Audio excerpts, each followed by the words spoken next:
বিশেষ করে অনেক যারা ব্যবসায়ী ছিলেন তারা তাদের ব্যবসাকে ধরে রাখার জন্য বা বিভিন্ন কারণে সমন্বয়কদের অনেক অফার আসছে, অনেক অফারই আসছে। ইভেন মানে অনেকবারই বলা হয়েছে যে ভাই আপনাকে এত % দিব, আমাকে এই কাজটা করে দেন, এই করে দেন। তো মানে অনেকগুলো অফার আসছে। আমি ইভেন মানে আমার জীবনের খুবই গুরুত্বপূর্ণ 2টা মানুষ, বাবা এবং মা। আব্বু আমি এখন পর্যন্ত আমাকে ওপেন চ্যালেঞ্জ, আমি মন্ত্রণালয়ে কোনো দিন আমার ব্যক্তিগত কোনো জায়গায় আমি কখনো করছি কিনা। আমার আব্বুর চাকরির বেতন আটকায় আছে 2015 থেকে। উনি যেহেতু ইত্তেদায়ী মাদ্রাসার সহসুপার পদে আছেন, আমি শিক্ষা মন্ত্রণালয়ে 2 থেকে 3 বার গেছি শুধুমাত্র পোষ্যকোটা নিয়ে এবং জোহা স্যারের এই সময়টাকে নিয়ে কথা বলার জন্য।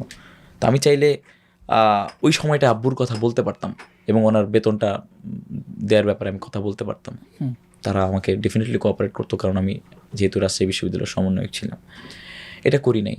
আম্মুর স্কুল 30 কিলোমিটার 60 কিলোমিটার প্রত্যেকদিন যাওয়া আসা করতেছে উনি। আমি চাইলে এটাও চেষ্টা করলে আমি পারতাম, আমি করি নাই, নিয়মের বাইরে থেকে করতে চাই নাই। আব্বু স্ট্রোকের রোগী, এখনও পর্যন্ত ওনাকে কতবার মেডিকেলে নিয়ে যাওয়া হয়েছে। আমি সন্তান হিসেবে এই কাজগুলো আমি অবশ্যই করতে পারতাম, কিন্তু আমি করি নাই কেন?